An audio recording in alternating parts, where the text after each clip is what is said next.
Dear student of class 12, हम लोग AOD के नेक्स्ट पार्ट में मूव कर रहे हैं।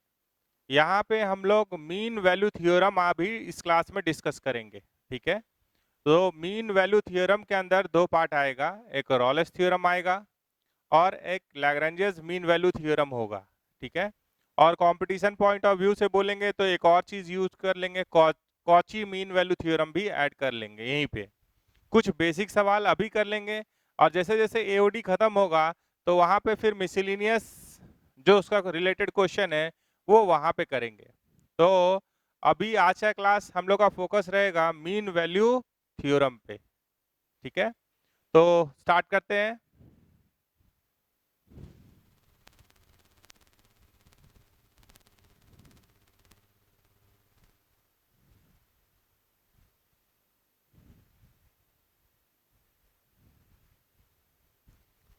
मीन वैल्यू थ्योरम, तो इसके अंदर तीन चीज है। ठीक है, सबसे पहला है आपके पास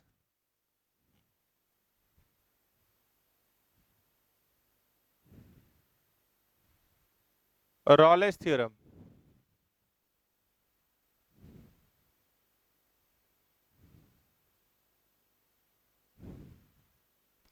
दूसरा है लैग्रेंजेस मीन वैल्यू थ्योरम,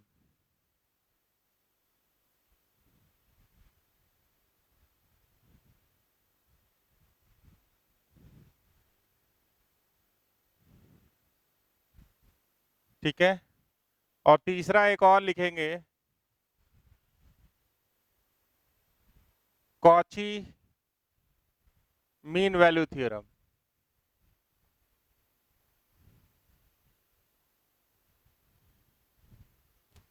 ठीक है, तो हमारा बोर्ड का फोकस अगर बोर्ड के हिसाब से बोले तो यही दोनों होता है और सवाल मिलना भी तय है। मतलब आपको यहाँ से सवाल मिलेगा, इसका भी पूरा गारंटी वारंटी है बोर्ड में। ठीक है, कभी कभी जेई मेन में भी दिखाई देगा और थोड़ा और आगे बढ़ेंगे तो एडवांस में भी सवाल होता है। ये बहुत आपको विजुअलाइज थोड़ा सा करना है जो भी चीज अभी तक पढ़े हैं। तो अभी तक अगर ध्यान से देखें तो आप कंटिन्यूटी का बात किए, डिफरेंशियबिलिटी का बात किए, मेथड ऑफ डिफरेंशिएशन का बात किए, टेंजेंट नॉर्मल का बात किए। अब उसके बाद ये चीज आ रहा है, तो सबसे पहले रॉलेस थ्योरम का बात करते हैं।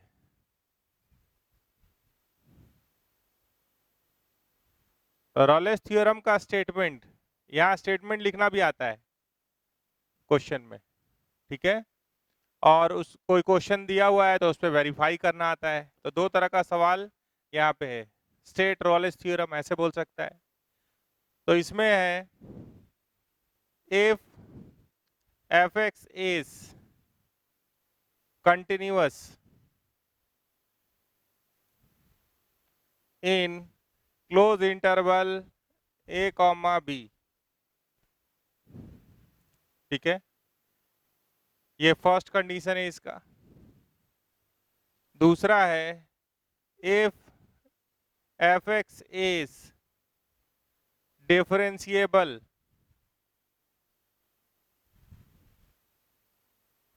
in open interval a comma b। ठीक है, और तीसरा कंडीशन है यहाँ कि if f of a is equals to f of b, ये दोनों बराबर है। पहले स्टेटमेंट लिख दे रहे हैं, देन there exist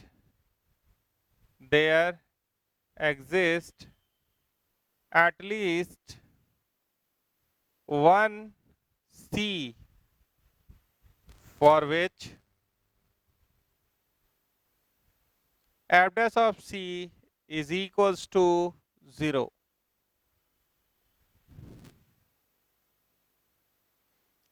कंटिन्यूअस है, मतलब ग्राफ कहीं पे भी नहीं टूटा हुआ है इस इंटरवल में। डिफरेंशिएबल है, मतलब अगर जो भी टर्निंग पॉइंट है वो स्मूथ है, कोई शार्पेज नहीं है। ठीक है। तीसरा है कि F of A F of B बराबर है। तो आप अगर इसको ध्यान से देख रहे हैं,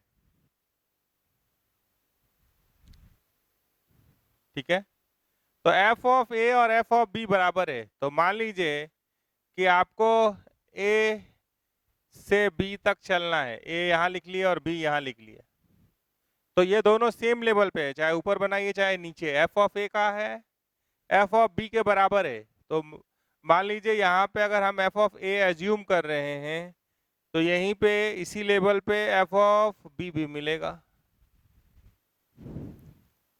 अब आपके पास जो चलने का रास्ता अवेलेबल है, अगर आप यहां से ऊपर की ओर गए तो एक स्मूथ टर्न लेके नीचे आना होगा, क्योंकि एफ ऑफ बी और एफ ऑफ ए क्या है, बराबर है। तो अगर आप ऊपर गए हैं तो टर्न लेके कम से कम एक बार टर्न करके नीचे आना होगा। ठीक है। अगर आप नीचे गए हैं तो सेम लेवल पे आने के लिए आपको टर्न लेना ही होगा। अगर आप सीधे सीधे गए हैं कांस्टेंट, ठीक है, तो कांस्टेंट का डेरिवेटिव क्या होता है, 0। तो वो कह रहा है कि कम से कम एक बार तो आपको टर्न, अगर आप ऊपर की ओर गए तो कम से कम एक बार टर्न करना ही पड़ेगा। कोई ऐसे भी हो सकता है कि ऊपर नीचे करके बहुत बार टर्न करें, और टर्निंग पॉइंट स्मूथ है क्योंकि यहाँ क्या लिखा हुआ है, डिफरेंशिएबल है। तो जहां पे भी कर्व टर्न करता है, ठीक है, आप जानते हैं dy बाई डी एक्स क्या होता है, स्लोप ऑफ टेंजेंट। तो यहाँ पे dy बाई डी एक्स क्या होगा, 0 होगा। अगर कर्व यहाँ टर्न किया, ठीक है, तो यहाँ पे dy बाई डी एक्स क्या होगा, 0 होगा। और फंक्शन अगर कांस्टेंट है तो हर जगह पे इस इंटरवल के अंदर dy बाई डी एक्स क्या होगा, 0 होगा। तो वो क्या कह रहा है कि कम से कम एक बार आपको, अगर ऊपर की ओर गए, अगर आप ऊपर की ओर गए, इस रास्ते को फॉलो किए हैं, तो ऊपर की ओर अगर गए तो सेम लेवल पे आने के लिए आपको कम से कम एक बार मुड़ना ही होगा। और जो मुड़ेंगे वो ऐसा नहीं हो सकता है कि यहाँ से ऐसे गए और ऐसे गए, तब तो नॉट डिफरेंशिएबल वाला बात हो जाएगा। कॉर्नर पे अगर मुड़िएगा तो आपको डिफरेंशियबिलिटी पढ़ाए, तो स्मूथली आपको मूव करना है। ठीक है। तो जहां पे भी टर्न होगा वहां पे टेंजेंट ड्रॉ कीजिएगा, तो dy बाई डी एक्स क्या होगा, 0। तो यहाँ जहां पे dy बाई डी एक्स 0 हो रहा है, ये क्या है, a, और ये क्या है, b। तो इसके बीच में मुड़ना पड़ा या नहीं मुड़ना पड़ा, इसको एक मिनट के लिए हम c बोल रहे हैं, अगर फर्स्ट केस ले रहे हैं तो वहां पे एफ डैश सी क्या है, 0। dy बाई डी एक्स क्या होता है, dy बाई डी एक्स होता है slope of tangent drawn at that point. तो यहाँ पे टेंजेंट ड्रॉ किए तो पैरेलल टू एक्स एक्सिस आ गया, तो dy बाई डी एक्स का वैल्यू उस समय कितना हो गया, 0। कहाँ पे, at X is equal to C पे। सी किसके बीच में है, ए और बी के बीच में। तो कभी भी फंक्शन अगर कंटिन्यूअस है in close interval A comma B, differentiable है in open interval A comma B, और F of A F of B बराबर है, तो ए और बी के बीच में कम से कम एक बार आप जरूर मुड़े होंगे। एक से ज्यादा बार भी मुड़ सकते हैं, वो तो चेक करने का चीज है, लेकिन कम से कम एक बार आपको स्मूथ टर्निंग लेना पड़ेगा। हाँ, अगर आप सीधे गए तो infinite points are present between A and B where F dash of C is equal to 0, क्योंकि कांस्टेंट का डिफरेंशिएशन क्या होता है, ये पूरे इंटरवल में एफ डैश ऑफ सी क्या होगा, 0। तो इनफाइनाइट पॉइंट्स आर देयर, हम तो कम से कम एक बार मुड़ने की बात कर रहे हैं। तो स्ट्रेट गए तो सारा इंटरमीडिएट पॉइंट पे एफ डैश सी 0 हो गया, तो भी ये बात ट्रू हो गया। नहीं भी मुड़े तो सीधे सीधे चले गए, तो हर जगह एफ डैश सी 0 है। तो उस केस में भी एक, मतलब कहने का मतलब ये है कि अगर ऊपर की ओर गए तो कम से कम एक बार मुड़ना पड़ेगा, नीचे की ओर गए तो कम से कम एक बार मुड़ना पड़ेगा। एक से ज्यादा बार भी आप मुड़ सकते हैं, टर्न कर सकते हैं, ठीक है, लेकिन एक बार तय मानिए, ठीक है। और अगर सीधे सीधे गए तो भी एफ डैश ऑफ सी 0 हो रहा है इंटरमीडिएट पॉइंट्स पे, तो भी ये होल्ड कर जाएगा। तो ये है रॉलेस थ्योरम, ये है रॉलेस थ्योरम। यहां पे आप देख रहे हैं तो एफ ऑफ ए और एफ ऑफ बी क्या है, बराबर है, ये यहां है, ठीक है। तो इस पे फिर सवाल करेंगे, पहले इसको और इसको भी देख ही लें इसी तरह ग्राफ से। तो इसको मिटा रहे और चलेंगे लैग्रांजेस मीन वैल्यू की तरफ।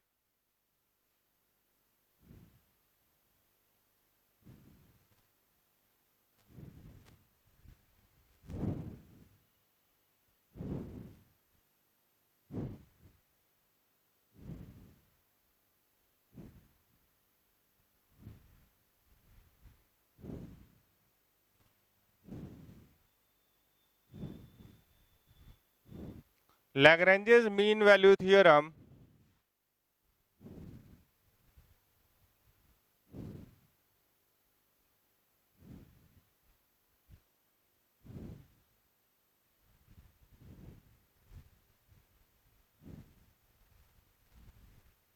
इसको LMVT भी बोलते हैं, शॉर्ट में ऐसे भी लिखते हैं, LMVT। इसका पहला लाइन है if fx is continuous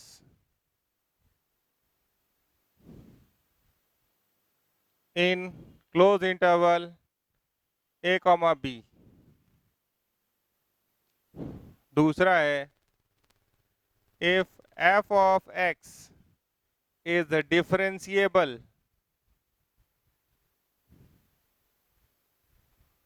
in open interval a, b। तो ये बोलता है then there is at least one c for which f dash of c is equals to fb minus fa by b minus a।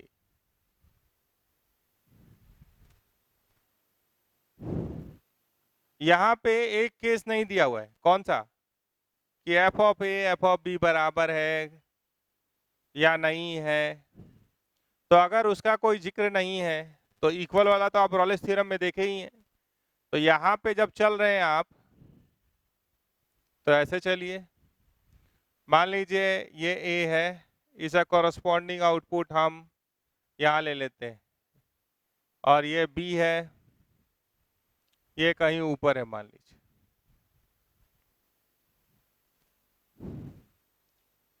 ये क्या है, A comma F of A, ये point क्या है, बी वाला ठीक से लिखिए, B comma F of B है। तो अब यहां से वहां तक आपको मूव करना है, तो आपके मूव करने का तरीका क्या क्या हो सकता है। हाँ, इन बातों का ध्यान में रख के मूव करना है। एफ एक्स जिस पे आप मूव कर रहे हैं वो कंटिन्यूअस होना चाहिए ए से बी तक में, डिफरेंशिएबल होना चाहिए ए से बी में ओपन इंटरवल। तो फिर इसके बारे में सोचना है। तो आप यहाँ से अगर आप ऐसे मूव करते, मान लीजिए ये मूव, कैसा भी आप ग्राफ बनाइए, लेकिन ग्राफ कैसा बनाना है, ये दोनों बातों का ध्यान में रख के, कंटिन्यूटी और डिफरेंशिबिलिटी का ध्यान में रखते हुए। तो आप मूव किए, मान लीजिए ये रास्ता, कोई बोलेगा ऐसे, तो कोई एक हम बना रहे हैं पहले। तो आप सिर्फ ये बताइए कि अगर हम इसको ज्वाइन कर दें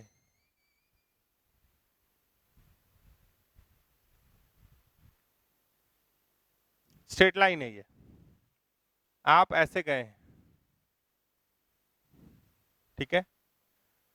तो जब आप मूव कर रहे हैं, तो अगर स्ट्रेट ज्वाइन कर रहे हैं मान लीजिए, तो F B minus F A by B minus A क्या हुआ, ठीक से देखे तो स्लोप ऑफ दिस सेकंड हुआ।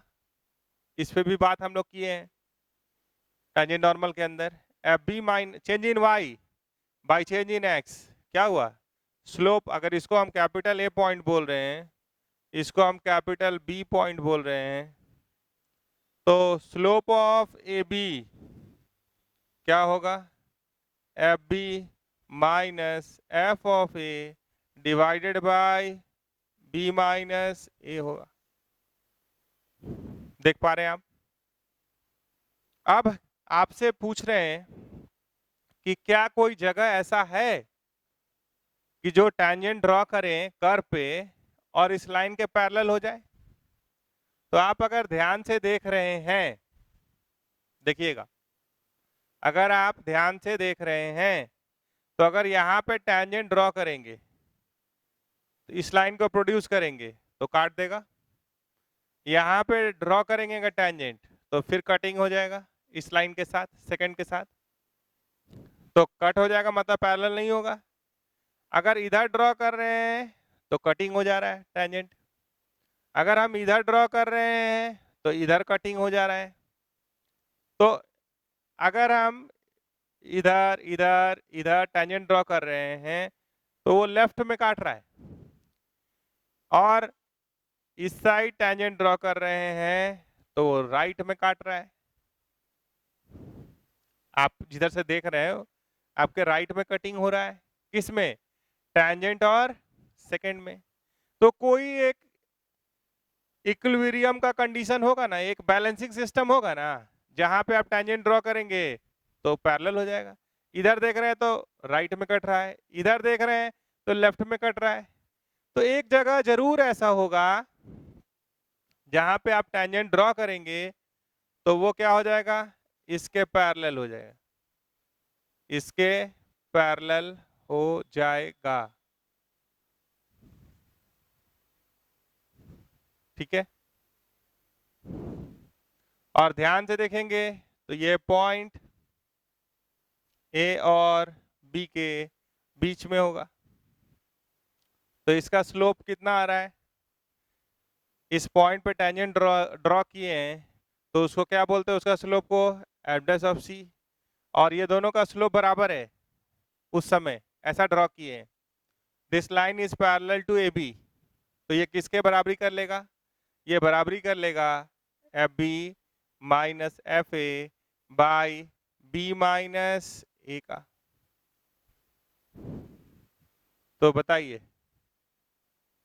एलएमबीटी आ गया या नहीं आ गया, और सी किसके बीच में है, तो C lies between A and B, हो रहा है या नहीं। तो यही है लैग्रेंजेस मीन वैल्यू थ्योरम। एक बार एक लाइन और बोल दें कि अगर हम इधर टैंजेंट ड्रॉ कर रहे हैं तो इस सेकंड को इधर काट दे रहा है, इधर ड्रॉ कर रहे हैं तो इधर काट दे रहा है, तो एक बार एक ऐसा पोजीशन जरूर मिलेगा ये दोनों के बीच में जहां पे टैंजेंट क्या हो जाएगा, इस लाइन के पैरेलल हो जाएगा। इस पॉइंट पे स्लोप ऑफ टैंजेंट को क्या बोलते हैं, F dash C D Y by D X, मतलब at this point at X is equal to C को क्या बोलते हैं, एफ डैश सी। और स्लोप अगर बराबर है तो हम ये दोनों को इक्वेट, पैरेलल है तो ये दोनों के स्लोप को हम क्या कर सकते हैं, बराबर कर सकते हैं। ये स्लोप ऑफ टैंजेंट है, ये स्लोप ऑफ दिस सेकंड है, ठीक है। तो ये क्या है, लैग्रेंजेस मीन वैल्यू थ्योरम। आगे चलिए, एक लाइन उसको लिख दें, फिर ये दोनों पे सवाल कर लेंगे, ठीक है।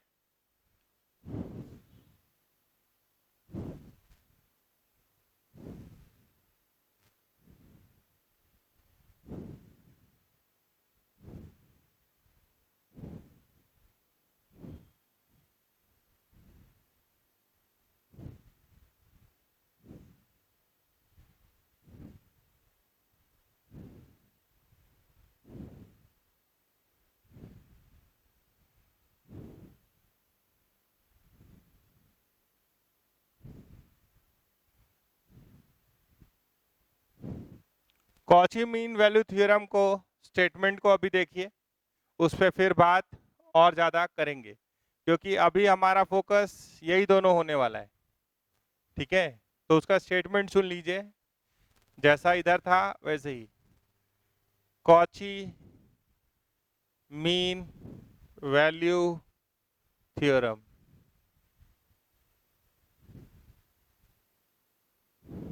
ये कह रहा है कि if f of x and g of x is continuous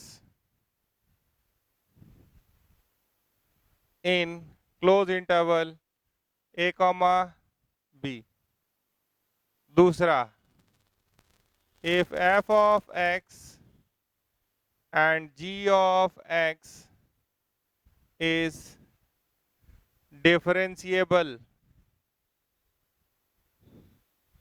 in open interval a comma b, then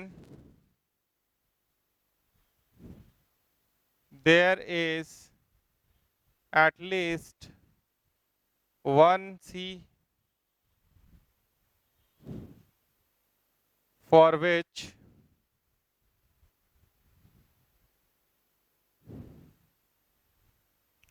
हम लोग अब ये दोनों फंक्शन के हिसाब से चलना चाहते हैं।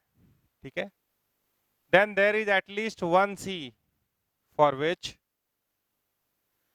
आप अगर LMVT को 2 बार लगाते तो क्या आता, अगर इस पे लगाते तो कुछ ऐसा दिखता, एफ सी का बात होता, और जी पे लगाते तो जी दिखाई देता। अब चेंज इन एफ लेते तो ये कैसा दिखता, F B minus F A. यहाँ पे चेंज देते तो क्या होता, जी बी माइनस जी ए। तो एक पॉइंट सी मिलेगा जहाँ पे ये रेशियो एफ सी और जी सी का रेशियो किसके बराबर होगा, इसके बराबर हो जाएगा। किसके, F B minus F A. थोड़ी देर पहले आप कर रहे थे, F C is equal to F B minus F A by B minus A, G dash of C is equal to G B minus G A by B minus A. तो जैसे लग रहा है कि ये दोनों जैसे डिवाइड हो गया, तो ये भी सी जो है वो ए और बी के बीच में होगा। कम से कम एक बार ये कंडीशन को सेटिस्फाई करने वाला सी मिलेगा। हाँ, आप जीरो से डिवाइड नहीं करते तो ये बात सही है कि G dash of C not equal to zero होना चाहिए। G dash of C zero नहीं होगा, वहां पे ट्राई नहीं करेंगे आप।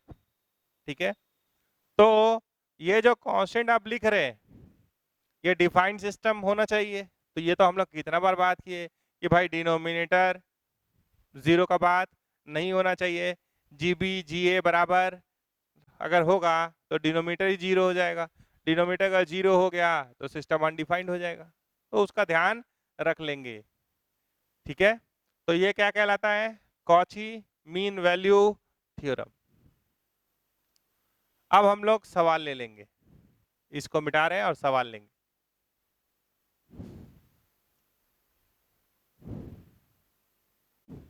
तो आपके पास दो सवाल है, एक्सरसाइज 5.8 एनसीईआरटी में, ये आपका होमवर्क है, उसी से दो सवाल हम ले रहे हैं, बाकी के बारे में आप सोचिए। जब आपसे कभी भी कहे वेरीफाई रॉलेस थ्योरम, ठीक है, तो आपको उसका स्टेटमेंट जो आप वहां पढ़े हैं उसको थोड़ा करके सवाल के हिसाब से लिख देना चाहिए। ठीक है, ऐसा नहीं कि एक बार सीधे डिफरेंशिएट किए सी निकाल दिए, सी इसके बीच में नहीं। रॉलेस थ्योरम का बात कहां से शुरू हुआ है, क्वेश्चन नंबर 1 बना रहे, F X is equals to X square plus 2x minus 8, x belongs to कह रहा है -4,2। तो पहला लाइन जो रॉलेस थ्योरम का है वो क्या है, एफ एक्स इज कंटिन्यूअस होना चाहिए in close interval a comma B. ठीक है, तो आपके पास एक पॉलिनोमियल है, यहाँ पे क्या है पॉलिनोमियल है तो इसका डेरिवेटिव हमेशा डिफाइंड होता है, ठीक है। तो since fx is a polynomial,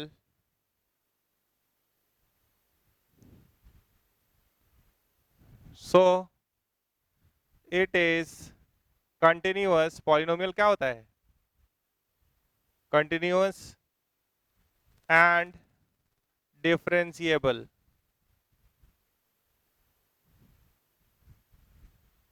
इन, वो तो आर में होता है, लेकिन आपको जो इंटरवल बोला है उसी में रहिए, ठीक है। तो इसको भी दो टुकड़ा में लिख दीजिए, जैसे जैसे था वैसे ही, ठीक है। कैसे लिख दीजिए? Since fx is a polynomial so it is continuous in close interval -4, 2, और सेकंड वाले से ओपन में लिखा हुआ था, तो उसी तरीके जैसे उसका स्टेटमेंट वैसे ही चलिए। fx is equal to x² + 2x - 8। आप एक बार डिफ्रेंशिएट करके देखिए, तो ये क्या है? वेल डिफाइंड है for all values of x present in that slot. ऐसे तो r के लिए है, ठीक है। तो f' ये डिफाइंड है सारे x के लिए, ठीक है। तो आपको इतना ही सोच के लिए बोला है, तो ये देख के क्या बोल दिए कि fx इज डिफरेंशिएबल इन, जब वो ओपन लिखा है तो आप भी ओपन ही लिखिए, -4, 2। दूसरा आप देखे हो स्टेटमेंट में उसका, तो डिफरेंशिएबल में वो क्या लिखा है? बाउंड्री को नहीं लिया है, ठीक है। तो आप भी ऐसे ही चलिए, क्योंकि ताकि क्या करना है? रॉलेस थ्योरम वेरीफाई करना है। तो भाई ये हो गया, ये भी हो गया। अब f' अगर इतना है तो f' क्या होगा? 2c + 2, x की जगह पे c डाल दीजिए और इसको 0 कीजिए, तो c क्या आया? -2/2, तो c इज इक्वल्स टू -1। तो आप दिखा दीजिए कि c जो है वो -4 और 2 के बीच में है। Since c is lying between -4 and 2, hence Rolle's theorem is verified। ऐसे लिख दीजिए, Rolle's theorem is verified। तो बार बार मामला को जब बोर्ड में लिखना है, ठीक है, अगर जेईई मेन में आया, आप जल्दी जल्दी कंटिन्यूअस डिफरेंशिएबल समझ गए तो आप इसको अवॉइड कर सकते हैं, लेकिन ऑब्जेक्टिव अगर नहीं है, बोर्ड में आया है, तो आपको सब लिखना होगा। It is continuous in close interval a, b, it is different, हाँ चेक करके, वो भी पता चला कोई ऐसा फंक्शन दे दिया, मान लीजिए यहीं पे देता है ग्रेटेस्ट इंटीजर ऑफ x, तो आप जानते हैं greatest integer of x is not continuous in close interval -4, 2, वो ब्रेक हो जाता है सारे इंटीजर्स पे, तो वहीं पे लिख दीजिए hence Rolle's theorem is not applicable. अगर इसी में अगर एग्जांपल ले लेंगे एक और कि fx is equals to greatest integer of x, और इंटरवल यही होता, मान लीजिए x बिलोंग्स टू -4, 2, तो आप पहला ही लाइन देखते, this square bracket represent GIF लिखा हुआ है, GIF। तो आप जानते हैं greatest integer of x is discontinuous,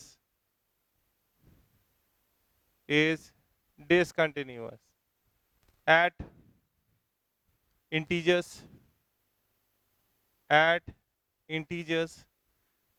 तो यहाँ पे लिख दीजिए रॉलेस थ्योरम इज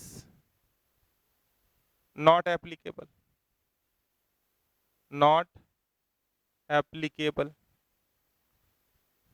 ठीक है। कभी कोई कंटिन्यूटी पास कर गया, डिफरेंशियबिलिटी में फेल कर जा रहा है, ओपन इंटरवल a, b में डिफरेंशिएबल नहीं है, वहीं पे लिख दीजिए Rolle's theorem is not applicable, ठीक है। अच्छा, इसमें एक बात छूट रहा है जी, ये तो हुआ हाँ देखिए, बात किए तो आया ना, और बात आया ना।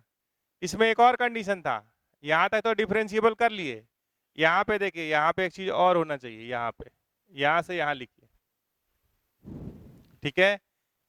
रॉलेस थ्योरम अप्लाई होने के लिए एफ ऑफ ए और एफ ऑफ बी बराबर होना चाहिए। एलएमबीटी के लिए एफ डैश सी बराबर F B minus F A by B minus A. तो एक बात देखिए, तीसरा क्या है, ये हो गया फर्स्ट पॉइंट, देखिए ये हो गया फर्स्ट, ये हो गया सेकंड, थर्ड यहाँ आइए, तब फोर्थ में यहाँ आइएगा। एफ ऑफ ए निकाले, एफ ऑफ ए कितना है, -4, एफ ऑफ -4, तो -4 का स्क्वायर 16, -8 -8 -16, तो एफ ऑफ -4 0 आ रहा है। और एफ ऑफ बी मतलब एफ ऑफ 2 बराबर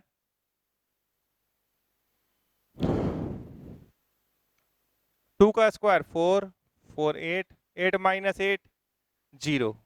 तो यहाँ पे F of A is equals to F of B है। ये तीनों कंडीशन सेटिस्फाइड है, ठीक है। तो रॉलेस थ्योरम इस पे एप्लीकेबल होगा। सी फाइंड कर दीजिए, सी ए और बी के बीच में ला के दिखा दीजिए। अगर एक दो तीन सी मिल रहा है तो जो सी ए और बी के बीच में है वही वाला लिखिएगा, बाकी को डिस्कार्ड कर दीजिएगा। जो ए और बी के बीच में है वही वाला सी यहाँ लिखिएगा। वो एक भी हो सकता, एक से ज़्यादा भी हो सकता, मतलब एक वैल्यू भी आ सकता।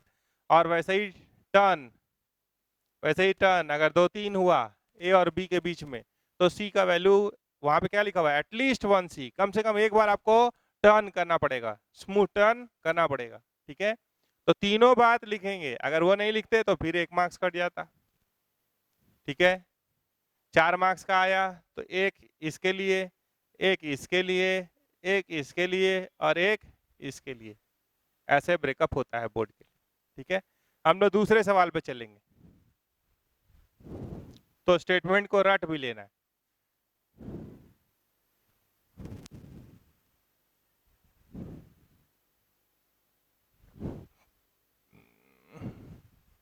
क्वेश्चन नंबर 2 है, वेरीफाई मीन वैल्यू थ्योरम। तो जो लैग्रेंजेस मीन वैल्यू थ्योरम आप पढ़े हैं उसको धीरे से, उसी को मीन वैल्यू थ्योरम भी कहते हैं। ऐसे ओवरऑल देखेंगे तो मीन वैल्यू थ्योरम 3 है, लेकिन एनसीईआरटी में एलएमबीटी जो आप पढ़े उसी को, उसी पे लिंक करके क्या है, मान लीजिए हम बोल रहे हैं verify Lagrange's mean value theorem, इसको ऐसे सोचिए, देखते हैं कहाँ ले जा रहा है। ए का वैल्यू दिया हुआ है, बी का वैल्यू दिया हुआ है, एफ एक्स दिया हुआ है। तो सबसे क्वेश्चन नंबर 2 पे जा रहे हैं। तो एफ एक्स है फिर से पॉलिनोमियल इन 1,4, ऐसे बोलना है।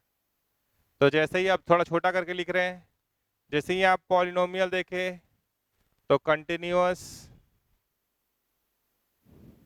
हो गया इन 1,4। जैसे ही आप पॉलिनोमियल देखे तो डिफरेंशिएबल हो गया इन, यहाँ ओपन ही लिखना है। क्यों लिखना है ओपन, क्योंकि उसके स्टेटमेंट में वही है। हाँ, तो अब वो बोल रहा है कि एक पॉइंट सी होगा between 1 and 4 where F dash of C is equals to F B minus, तो आपको इसके लिए जाना है, देखिए F dash of C is equals to F B minus F A by B minus A. तो A और बी तो दिया हुआ है, तो आप बताइए कि एफ ऑफ बी कितना आ गया। एफ ऑफ एक्स है एक्स स्क्वायर -4x -3, ठीक है। तो सारा वैल्यू निकाल लीजिए। एफ ऑफ बी मतलब एफ ऑफ 4, 4 का स्क्वायर 16, 16 - 16, तो ये -3 आ रहा है। एफ ऑफ ए मतलब एफ ऑफ 1, तो 1 1 यहाँ डाले तो -7 +1 ऐसा कुछ आ रहा है। ठीक है, एफ बी और एफ ए डिफरेंट है। ठीक है, अगर ये सेम होता है तो रॉलेस थ्योरम के पास चला आता है। कंटिन्यूअस है ही, डिफरेंशिएबल है ही in open interval A comma B. अब एफ डैश ऑफ सी को इसके बराबर करना है, तो आपके पास एफ एक्स अवेलेबल है, एफ एक्स अवेलेबल है। ठीक है, तो आप इसको डिफरेंशिएट कर दीजिए। एफ डैश ऑफ एक्स बराबर 2x - 4, तो एफ डैश ऑफ सी तो क्या हो जाएगा 2c - 4। अब इधर आके इसको सॉल्व करने जा रहे हैं और c फाइंड कर लेंगे तभी ना कंप्लीट हो जाएगा सवाल। फाइंड c ऑफ LMVT वाला बात हो गया। तो ये दोनों बात हो गया, तो LMVT तो एप्लीकेबल है। ठीक है, अब उसको वेरीफाई करना है कि हाँ भाई एप्लीकेबल है, सिर्फ ये नहीं चेक करना है, वो c भी निकाल देना है। तो c निकाल देना है तो क्या हुआ, हम कहाँ जा रहे हैं, एफ डैश ऑफ c बराबर F B minus F A by B minus A. तो यहाँ पे जो लिखने का तरीका है NCERT RS अग्रवाल में जो सॉल्व एग्जाम्पल है उसको भी थोड़ा देख के बनाइए कि हाँ वहाँ लिखना पे आपको थोड़ा और ज़्यादा आइडिया मिल पाए। हम तो बताएंगे ही, लेकिन कुछ लिखना है बीच में, यहाँ पॉलिनोमियल है, कंटिन्यूअस है, डिफरेंशिएबल है, उसको बात को खाली सुन दिमाग में कैलकुलेट नहीं करना है। यहाँ फास्ट होइएगा तो नंबर कट जाएगा, वो लिखना पड़ेगा। आप बोलेगा ये तो होबे करता है, लिखने का क्या जरूरत, नहीं नहीं नहीं, यहाँ पे लिखना है। पॉलिनोमियल है, डिफरेंशिएबल है, हाँ यहाँ पे क्लोज नहीं लगाइए, यहाँ पे क्या लिखिए, ओपन लिखिए। क्यों, उसके स्टेटमेंट में क्या था वो पढ़िए।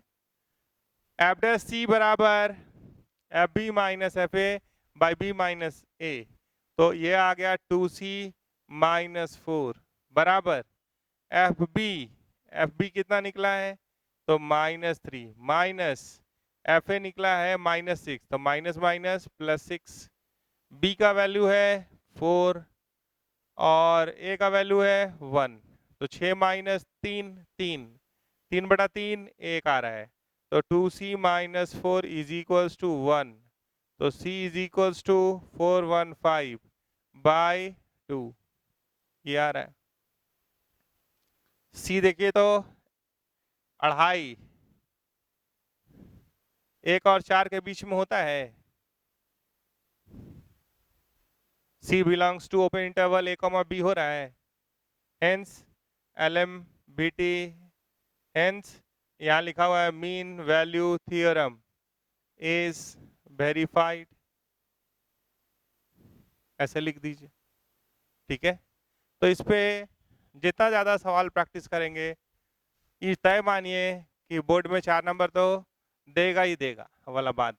ठीक है, तो और कुछ सवाल ले लेते हैं, कुछ बढ़िया सवाल जो कि जेईई मेन की तरफ भी ले जाए, है ना। तो इसको मिटाते हैं और वहां चलते हैं।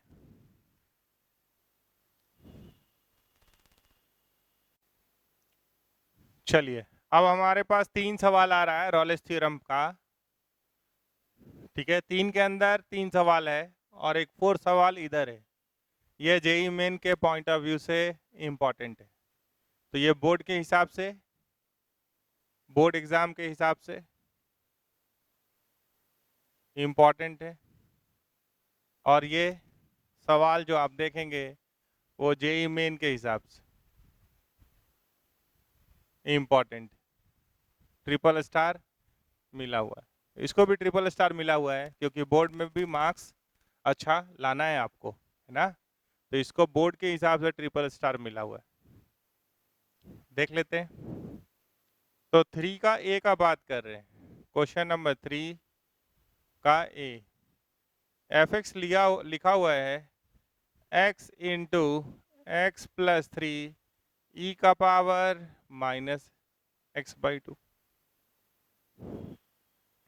ठीक है, तो अब सबसे पहला लाइन आप पढ़े हैं कंटिन्यूटी इन क्लोज इंटरवल -3, 0 होना चाहिए, डिफरेंशिएबल इन ओपन इंटरवल -3, 0 होना चाहिए, ठीक है, और f ऑफ -3 और f ऑफ 0 बराबर होना चाहिए। ये तीन बात अगर सेटिस्फाई होगा तब हम लोग सी के लिए जाएंगे और एफ डैश ऑफ सी को 0 के बराबर करेंगे और सी का वैल्यू दिखा देंगे कि वो -3 और 0 के बीच में, ठीक है। तो आप जब डिफरेंशियबिलिटी पढ़े थे तो एक लाइन डिस्कस किए थे कि अगर कोई फंक्शन डिफरेंशिएबल है किसी इंटरवल में तो उसमें कंटिन्यूअस भी होता है, बोले थे ना, ठीक है। और ये क्या है, पॉलिनोमियल, और ये क्या है, एक्सपोनेंशियल। तो एक्सपोनेंशियल फंक्शन भी आप देखते हैं तो वो क्या होता है, डिफरेंशिएबल होता है इन इट्स डोमेन। इसका डोमेन क्या, एक्सपोनेंशियल फंक्शन का ऑल रियल नंबर, तो ये तो छोटा ही टुकड़ा आ रहा है। तो ये भी कंटिन्यूअस एंड डिफरेंशिएबल, ये भी कंटिन्यूअस एंड डिफरेंशिएबल, तो दोनों का प्रोडक्ट भी क्या होगा, कंटिन्यूअस एंड डिफरेंशिएबल होगा। अब इस बात को यहाँ लिख कैसे दें, तो मान लीजिए कि हम डेरिवेटिव देखें तो इसका डिफरेंशिएशन क्या हुआ, तो 2x + 3 e का power -x/2 plus x² + 3 e का पावर -x/2 का क्या आएगा, e का पावर -x/2 इंटू -½ तो ये वैल्यू ऑलवेज वेल डिफाइंड है। F dash x exist for all x इन -3, 0। तो डिफरेंशिएबल अगर सब जगह हुआ तो कंटिन्यूअस भी सब जगह होगा, ठीक है। और जहाँ तक बाउंड्री का बात है तो f ऑफ -3 और f ऑफ 0 वैल्यू डिफाइंड है। आप कंटिन्यूटी भी चेक करना चाहते हैं, पहले ही से हम लोग जान रहे हैं कि ये क्या है, कंटिन्यूअस एंड डिफरेंशिएबल, ये क्या है, कंटिन्यूअस एंड डिफरेंशिएबल। तो हम क्या लिख दें कि हाँ भाई F X is continuous in this, F X is differentiable, इसको जरूर लिखना है, इन -3, 0। अब आपसे कह रहे हैं कि f ऑफ -3 निकालिए, तो -3 यहाँ डाले तो 0, और f ऑफ 0 निकालिए तो भी 0, बाकी नॉन जीरो भी होगा, e का पावर 0 1 भी होगा, ये 3 भी होगा, लेकिन ये 0 हो गया। तो आप क्या देख रहे हैं यहाँ से कि f of -3 is equals to f of 0। तो तीनों कंडीशन रॉलेस थ्योरम का सेटिस्फाई कर रहा है ये। तो आपको एफ डैश सी को 0 करना चाहिए, then there exist at least, then there exists at least one C for which f dash of C is equals to 0। तो f dash C, f dash x इतना है, तो f dash C क्या हुआ, 2C, जहाँ जहाँ x है वहाँ वहाँ C रख दीजिए, तो क्या मिला, 2C + 3 इंटू ई का पावर -c/2 प्लस c² + 3। जब आप x यहाँ इंटू करेंगे, थोड़ा ध्यान दीजिएगा, थोड़ा सा ध्यान दीजिएगा, जब आप यहाँ पे x इंटू करेंगे तो ये क्या होगा, x² + 3x होगा, है ना। यहाँ पे ध्यान रख लिए, यहाँ पे क्या है, x² + 3x, तो c² + 3c। पहला फंक्शन एज इट इज, इसको एक फंक्शन बोल दिए हैं और इसको दूसरा u इंटू भी लगाएं, देख लीजिए, इंटू ई का पावर -c/2 इंटू -½ बराबर क्या कर दें, 0। तो आप यहाँ से क्या कॉमन ले सकते हैं, ई का पावर -c/2। तो आप जानते हैं एक्सपोनेंशियल का आउटपुट तो हमेशा पॉजिटिव होता है, तो इसका 0 में कोई रोल नहीं होगा, तो बाकी पे ढूंढते हैं, तो 2c प्लस 3 और यहाँ से आ गया -½ से इसको इंटू करिएगा तो ये क्या हो गया, और एक ही बार अगर एलसीएम ले लेते, चलिए ये हो गया -½ इंटू c² प्लस 3c। तो एलसीएम ले लिए अगर e का पावर -c/2 कर दिए, 2 भी अगर कॉमन ले लेते तो ये क्या हो गया 4c, यहाँ माइनस आएगा, अगर ये माइनस को भी कॉमन ले लिए तो ये क्या हो गया c² प्लस 3c।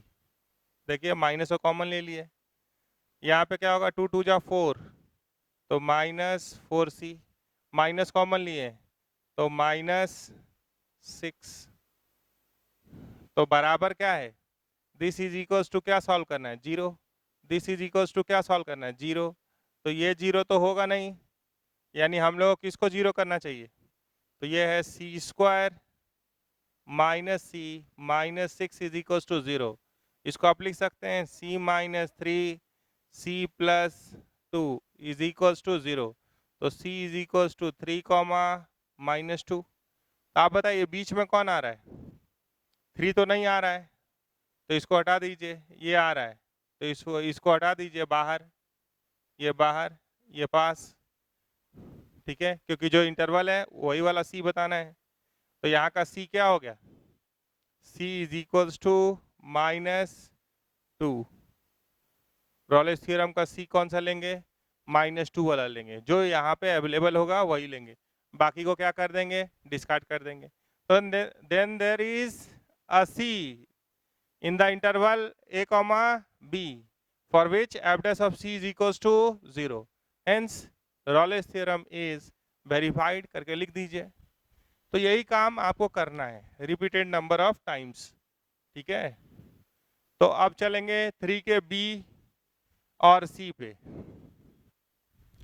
तो अब इस पूरे एक्सरसाइज को जो भी अवेलेबल है वहाँ वो सबको आपको फास्टली बना देना है, ठीक है।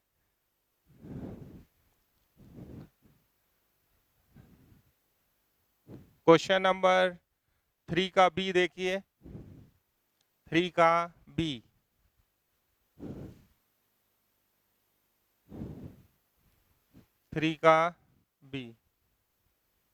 एफ एक्स क्या लिखा हुआ है, तो एक्स का पावर हाफ माइनस एक्स का पावर 3/2,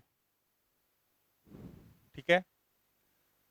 तो आप अगर इसको डिफरेंशिएट कर रहे हैं, ठीक है, स्क्वायर रूट ऑफ एक्स का डोमेन होता है X greater than equals to 0, मतलब X greater than equals to 0 के लिए ये क्या है कंटिन्यूअस है, ये एक्स का पावर 3/2 है, ठीक है।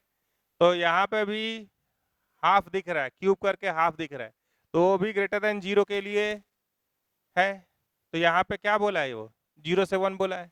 तो अगर इसके डोमेन को ध्यान से देख रहे हैं तो दोनों का डोमेन क्या आ रहा है, दोनों का डोमेन आ रहा है, देखिए वो भी लिख देते हैं, डोमेन क्या आ रहा है, इस पूरे फंक्शन का डोमेन क्या आ रहा है, तो 0 से इन्फिनिटी, यानी 0 से इन्फिनिटी के लिए कंटिन्यूअस है। आगे चलिए, चलना कहाँ से कहाँ है आपको, 0 से 1, डेरिवेटिव निकाल दीजिए, एफ डैश ऑफ एक्स क्या हो गया, हाफ एक्स का power half -1 minus half minus 3/2 x का पावर 3/2 -1 हाफ होगा।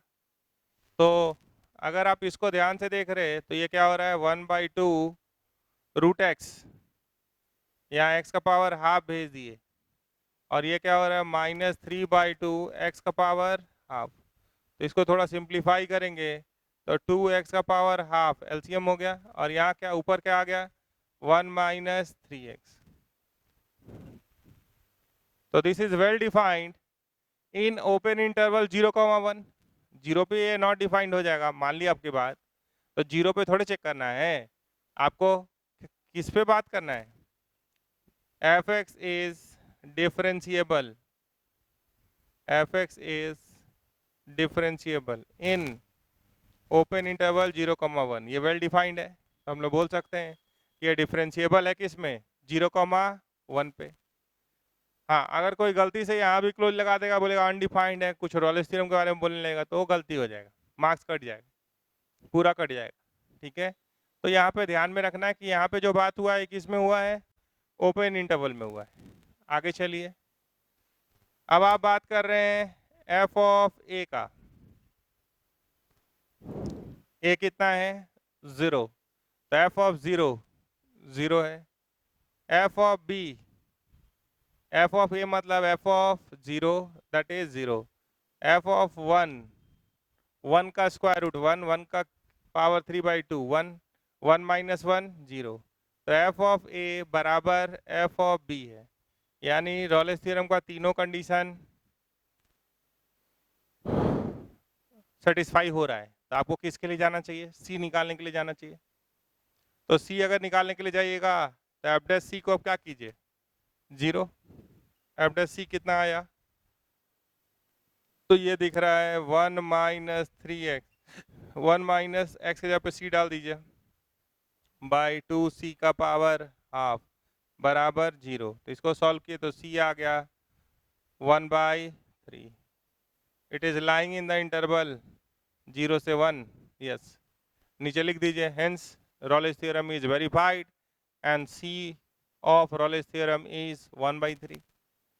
तो इसी तरीके से ये आप अब बनाएंगे, ये सब होमवर्क है। अब हम वहाँ चलेंगे क्वेश्चन नंबर 4 पे। तो ऐसा 8-10 सवाल बना लीजिए, क्योंकि ये बोर्ड में पक्का मिलेगा। हाँ, लेकिन लिखना पड़ेगा, कभी डायरेक्ट कि हाँ भाई ये कंटिन्यूअस होता है, डिफरेंशिएबल होता है, अगर नहीं होता है तो लिखिए, और लिख दीजिए Rolle's theorem is not applicable in that interval. ठीक है, चलेंगे वहाँ। उसमें क्या दिया हुआ है, ध्यान से देखिए। If Rolle's theorem is applicable, वो दिया हुआ है, तो जैसे ही बोला रॉलेस थ्योरम इज एप्लीकेबल, अब आपको मन में जो विचार आ रहा हो, तो यानी कंटिन्यूअस एंड डिफरेंशिएबल, और इंटरवल भी बोल दिया वो, ध्यान से देखिए, -3 से 3।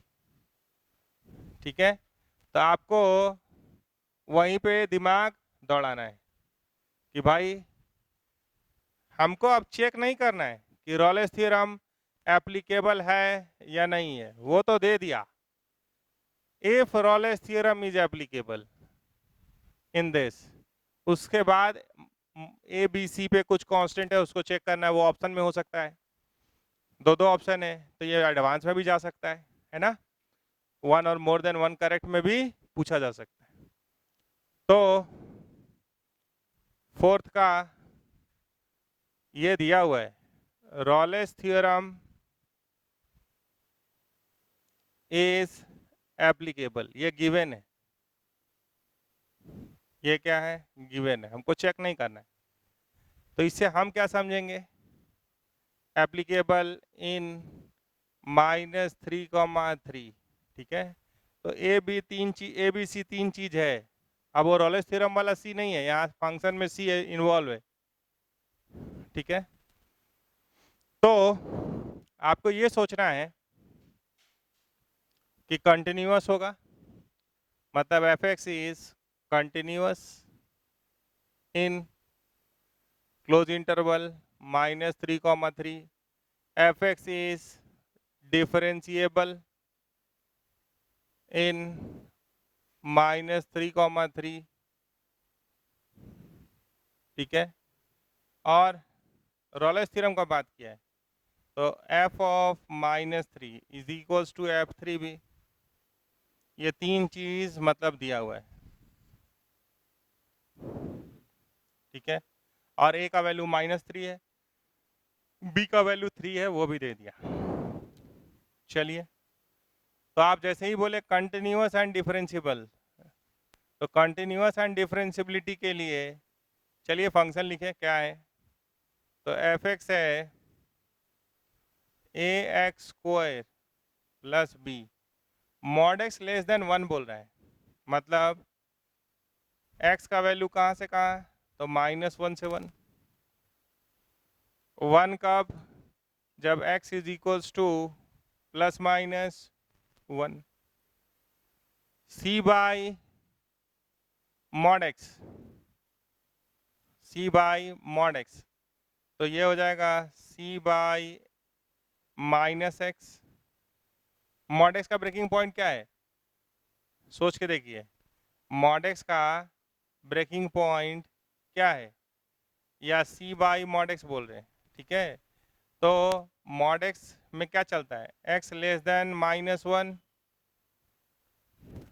तो x नेगेटिव होगा, तो माइनस साइन के साथ बाहर निकल जाएगा। और जब आप बोलिएगा x ग्रेटर देन 1, तो ये क्या आ जाएगा, c बाई एक्स। तो हम मॉड को ब्रेक कर दिए, मॉडलस फंक्शन आपको पढ़ाए हैं, ठीक है। तो मॉडलस फंक्शन आपको सर पढ़ाए हैं, तो उसके हिसाब से हम इसको ब्रेक कर दिए। अब शॉर्टकट भी आपको याद होगा, शॉर्टकट वे भी चलेंगे क्योंकि ये कंपटीशन का सवाल है। अगर कोई फंक्शन कंटिन्यूअस है तो हम डायरेक्ट एफ डैश एक्स के बारे में जा सकते हैं।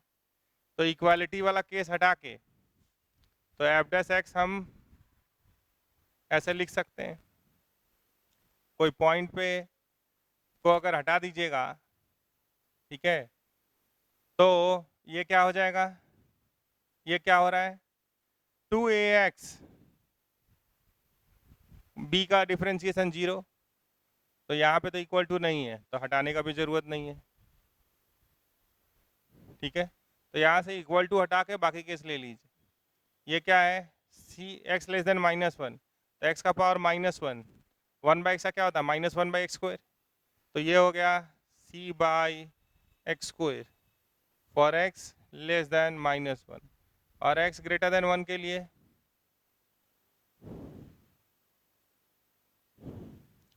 ठीक है -c बाई एक्स स्क्वायर। तो कंटिन्यूटी का बात करना होगा तो यहाँ से कर लेंगे, डिफरेंशियबिलिटी का LHD RHD का बात करना होगा तो वहाँ से कर लेंगे। ये शॉर्टकट कब अप्लाई कर सकते हैं, जब कंटिन्यूअस है और डिफरेंशिएबिलिटी के लिए कंडीशन लेना है तो ले लीजिए वहाँ से।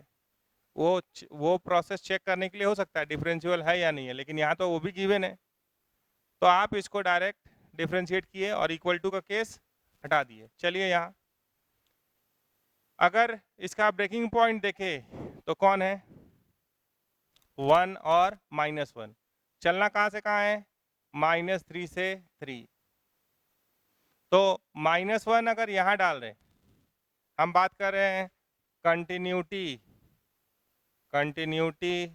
Eight x is equals to -1, क्योंकि सस्पिशियस पॉइंट क्या कौन होता है कंटिन्यूटी के लिए या डिफरेंशियबिलिटी के लिए, जहाँ पे स्प्लिट होता है। तो सस्पिशियस पॉइंट का यहाँ बातें नहीं है, यहाँ तो कंडीशन लेना है उससे कि क्या बोल सकते। तो -1 यहाँ डाले तो ये क्या आया, a प्लस बी, यानी लेफ्ट हैंड लिमिट निकालते तो a प्लस बी आता। और 1 प्लस कहाँ है, सॉरी -1 वाला लिए आप, अब 1 प्लस कहाँ है तो यहाँ है, तो ये क्या हो गया, बराबर 1 इसमें डालिए c, ठीक है। और वैल्यू ऑफ फंक्शन कितना है 1, अगर -1 पे ले रहे हैं तो ये कहाँ ले जा रहा है, देखिए -1 भी अगर ले रहे हैं तो कहाँ ले जा रहा है, a plus B, c by minus of -1, यही आ रहा है।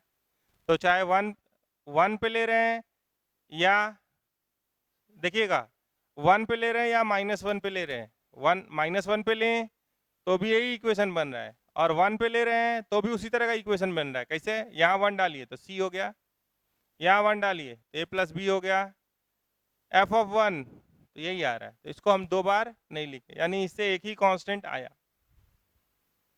चले आगे, जहां तक डिफरेंशियबिलिटी का सवाल है यहां से चलिए, तो यहां से क्या मिला, अगर -1 इसमें डालेंगे, differentiability at x is equals to -1 को देखेंगे तो यहाँ से क्या आया, -2a, और इसमें -1 डालेंगे तो ये क्या होगा c, -2a बराबर c। 1 अगर यहाँ डालेंगे, 1 अगर यहाँ डालेंगे तो 2a आएगा, 1 यहाँ डालेंगे तो -c आएगा। तो एक आ रहा है -2a बराबर c और दूसरा आ रहा है 2a बराबर -c, तो एक ही बात है। तो हमको अगर वहाँ से देख रहे हैं तो c का वैल्यू 1 आया हुआ है, वहाँ से देखिए c बराबर 1 आया हुआ है और a प्लस b 1 है, ठीक है, c 1 है, मिला रहे हैं, ये 1 हो गया वो पूरा और ये 2 हो गया। तो अगर इस c को यहाँ आप असाइन करेंगे तो a बराबर क्या हो जाएगा, -½ और a प्लस b क्या है, तो 1 है, तो b क्या हो गया, 1 माइनस a, तो 1 माइनस ऑफ -½ तो 3/2,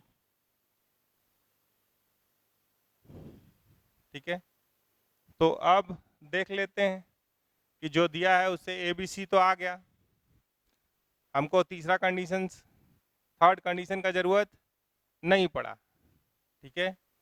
f ऑफ -3 बराबर f ऑफ 3, तो 3 किसके पास है, अगर यहाँ से देख रहे हैं तो 3 किसके पास है, इसी के पास, x ग्रेटर दैन 1, तो x ग्रेटर दैन 1 जब आप लिए हैं यहाँ पे, यहाँ तो 3 इसके पास है, तो 3 अगर यहाँ डालते हैं तो क्या आता है, c/3। अगर -3 देखिएगा तो इसके पास है तो c/3, तो c/3 is equal to c/3, तो उससे कोई कांस्टेंट नहीं आ पा रहा।